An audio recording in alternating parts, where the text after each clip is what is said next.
Today I want to talk about getting your offer accepted. During COVID, I lost a home buyer because their full price offer did not get accepted multiple times. Now don't get me wrong, there were so many other factors in the housing market during that time. Many buyers were waiving inspections and going well over asking if they needed to move during that time. And these buyers were not hearing any of that.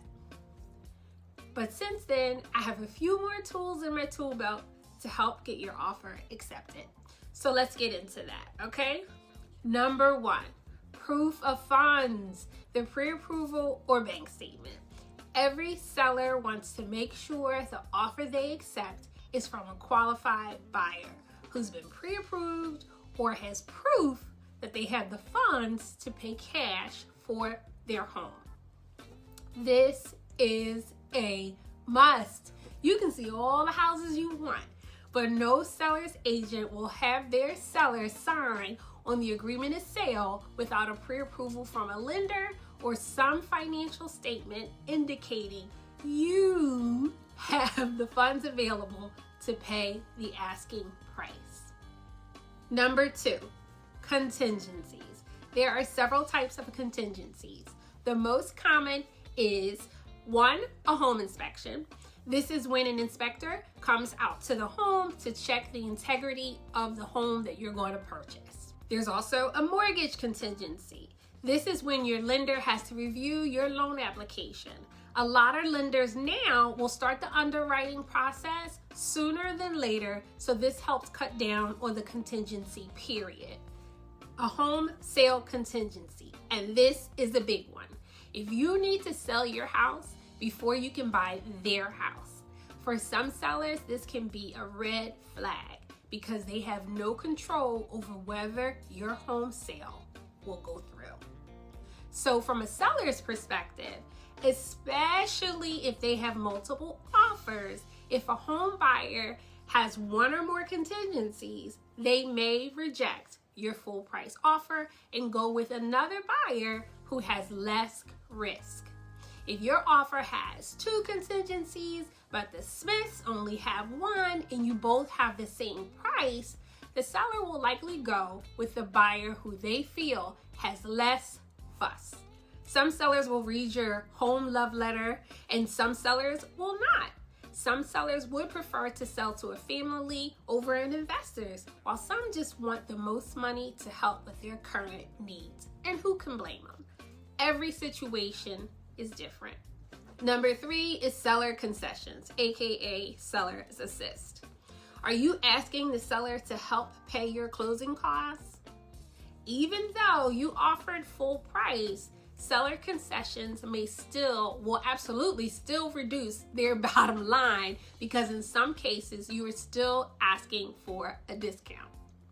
Now, some buyers will offer more on the property to cover those closing costs, and that is great. But the seller and the agent have to feel confident that the home will appraise. Otherwise, it's a moot point. Here's a quick example.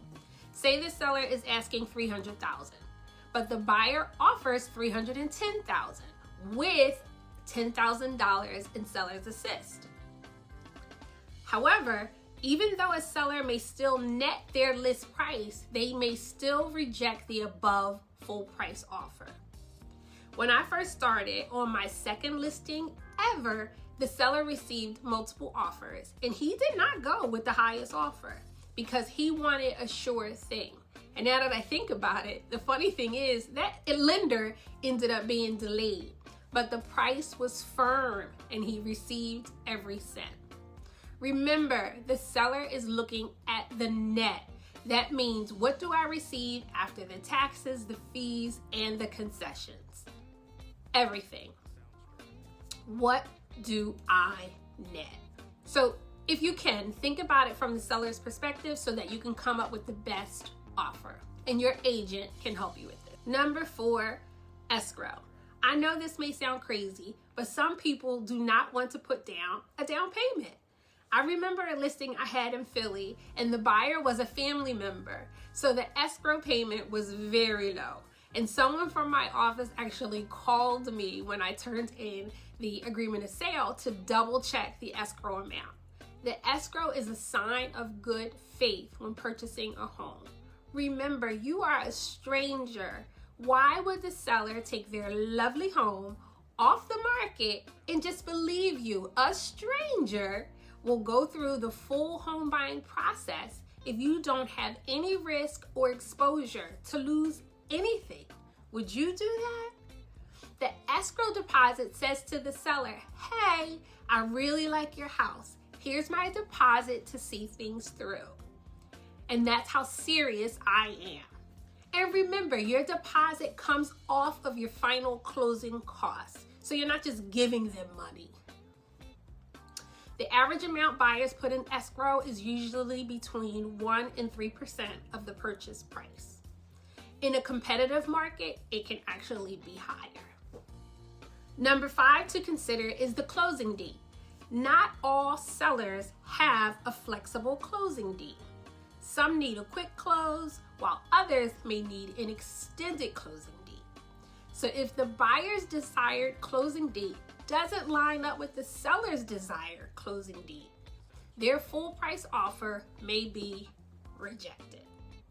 Are you flexible or are you firm? Finding out when a seller wants to close helps make your offer stronger because it's more in line with the seller's wants and needs. So before you submit your offer, think about timing and how flexible you can be, because sometimes it's just not meant to be and you may need to move on. But if this is the one you love, maybe you don't mind changing your schedule a bit to accommodate the seller. Now this one's a bonus, and this is new for me too: local lenders. I haven't always been an advocate for local lenders, but my last 2 deals were with New York lenders, and let me tell you, they were hell. So now I am becoming one of those realtors who recommend local lenders, or who rather work with local lenders. Local lenders can really make or break the deal. Local lenders will contact the listing agent, and that can give you a leg up in a multiple offer situation. So by having your lender contact them to confirm you're pre-approved, how far under the underwriting you are, and how strong you are as a buyer, could put you at an advantage over other buyers. And of course, if you need tips on getting the best mortgage pre-approval with local lenders or any lenders, I do have a video on that, which I will tag right here, and I will queue it up for you after this video. Every market and home seller has its unique challenges, but it's tips like these that get you in fighting shape to win. My name is Tiffany Nelson. If you or someone you know needs a realtor, I would love to hear from you. My contact information is always below, and most times I put it on the screen too. Thanks so much for watching.